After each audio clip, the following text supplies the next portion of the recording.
I just seen the most shocking, bizarre thing. It was a short film called The Strange Thing About the Johnsons. I will leave a link to the full video in the description box below. Or you can go on YouTube and type in The Strange Thing About the Johnsons, and there will be the full video in high definition for you to see. That has to be the strangest thing I've ever watched. And before I get into my reaction and like my thoughts on that short film, I want to clarify a few things.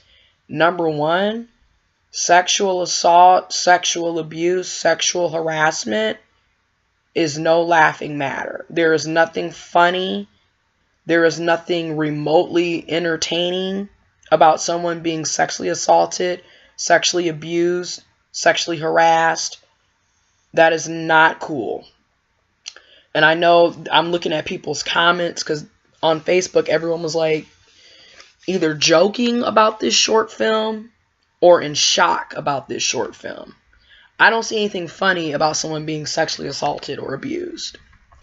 Now, what's shocking about this short documentary, it's like literally 30 minutes long, but what's shocking about it is the power dynamics, because the story or the role of sexual abuse or violence that is being portrayed often in our society is someone who's older, someone who is a male, and it tends to be the older or the male individual who's doing the abuse, who's sexually assaulting, who's the perpetrator, who's the person acting out in violence.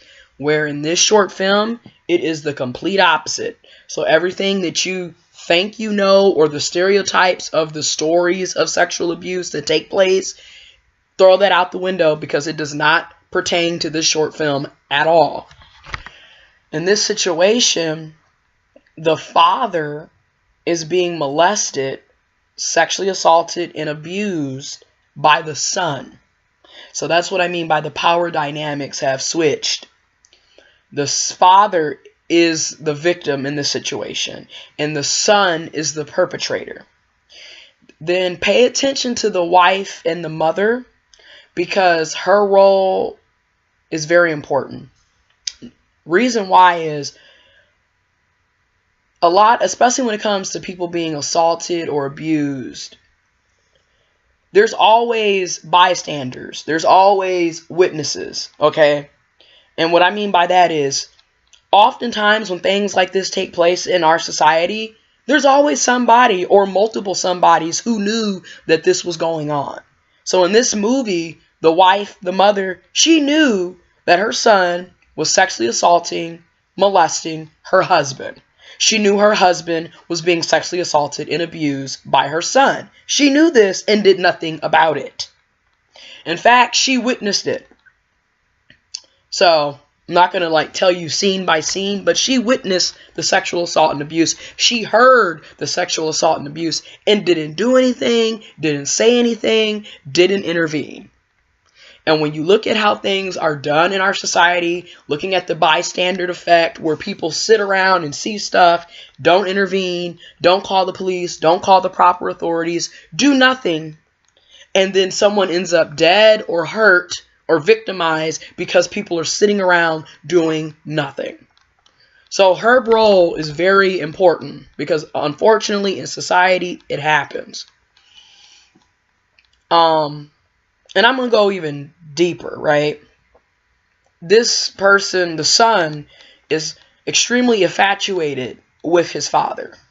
I mean, it's not just looking up and his father being a role model. This person seriously has some deep mental, psychological issues, okay? The son appears to be infatuated with the father, appears to be sexually aroused by the father, and is acting out in an aggressive, violent, sexual predator manner, and is molesting the father. And then also is jealous of the mother, the wife of the father. The mother to the son is jealous of his mother, feels that the mother doesn't love the father and is not pleasing the father in the way that he seems fit. There is a lot of jealousy going on with that. Like I said, the son is mentally, psychologically out there, okay? And at the end, you know, when everything happens at the end, the mother finally fights back or intervenes and reacts. But by the time that she fights back, intervenes, reacts, it's too late. You know, as the saying goes, too little, too late. And things have been built up. And ultimately, she ends up killing her son. But this had been going on for 14 years. And people always sit back and be like, oh my God, how come nobody said anything in 14 years and blah, blah, blah. When you look at a lot of sexual assault, for one, nobody believes the victim. Nobody believes the person who's being victimized. So in this situation, that's why this movie is very bizarre and shocking, but it's very telling, and it's relatable for a lot of people, because in our society, a lot of times nobody believes the person being victimized. And a lot of times the perpetrator is a pillar of the community. You know, highly educated, very successful, well liked. So when anyone goes and says that this person is committing an act of violence or abuse, people are like, oh, he wouldn't do that, she wouldn't do that. But it's just like with the child sexual assault cases with the priests in Catholic churches. Like, people are always in shock that this is happening, but a lot of this is happening right in front of you, okay, and people don't do anything about it, or they blame the victim. So just think, in this movie, if this father would have came out and was saying, hey, my son is molesting me, people would be looking at him like he was crazy, right? Because that's the type of society that we live in. So this movie, that's just my reaction. It was very bizarre and shocking. It had to be the most, like, craziest storyline in a movie I've ever witnessed or seen. But who's to say that this is not happening in real life? But it's really shocking. But that is my, you know, reaction, thoughts, review on the short film, The Strange Thing About the Johnsons. If you want to see it, there is a link below. Click on it. You can watch it for yourself. But that was some crazy stuff. But it's eye-opening at the same time.